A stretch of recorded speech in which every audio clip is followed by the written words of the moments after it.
हम झा रुक्मिणी सबगोटे सादर प्रणाम करै छी। आइ एकटा बहुत सुंदर श्री हनुमान जी गीत लऽ कऽ उपस्थित छी। आओ सुनाबी और केहन लागैया जरूर बतायल करब। आओ सुनाबी। देखी के हाल लखन के काना लगला राम जी संगे वीर हनुमान जी ना। देखी का हाल लखन का काना लगला राम जी संगे वीर हनुमान जी ना। लंका विजय को नाब पायब को ना धनुष बाण उठायब। लंका विजय को नाब पायब को ना धनुष बाण उठायब।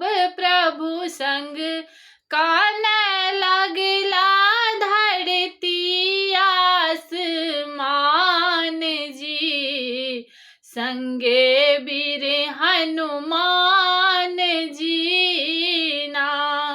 प्रभु संग काना लागल धरती आसमान जी संगे वीर हनुमान जी ना।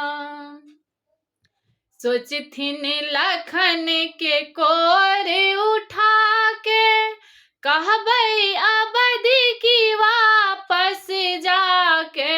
सोचथिन लखन के कोर उठा के जेबै अवधि की वापस जाके।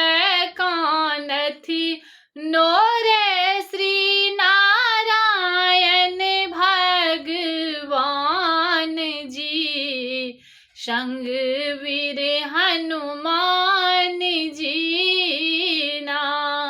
कानथ नोरे श्री नारायण भगवान जी संगे वीर हनुमान जी ना।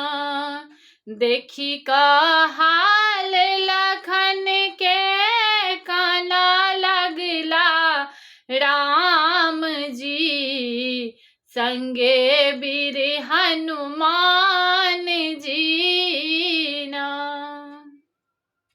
सुनु हे जामवंत सुग्रीव लखन बिना मैं को ना जीवू। सुनु हे जामवंत सुग्रीव लखन बिना नहीं हम हूँ जीव। काना लागल प्रभु के मोन के सब अरमान जी संग वीर हनुमान जी ना।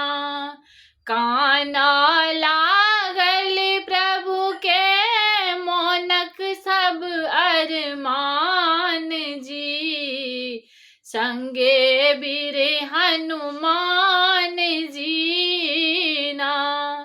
देखी के हाल लखन के काना लगला राम जी संगे वीर हनुमान जी ना।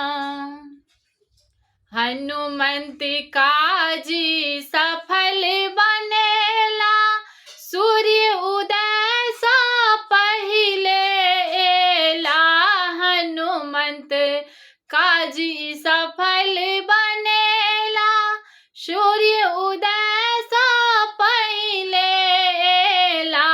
हरखित भेला सब जन बचल लखन के प्राण जी संगे वीर हनुमान जी ना। हरखित भेला सब जन बचल लखन के प्राण जी, संगे वीर हनुमान जी ना।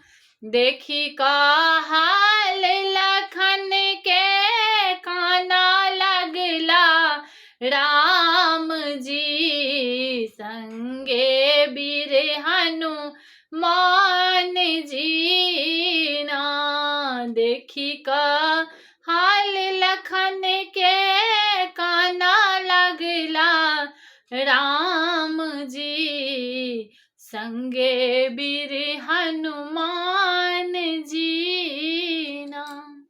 धन्यवाद।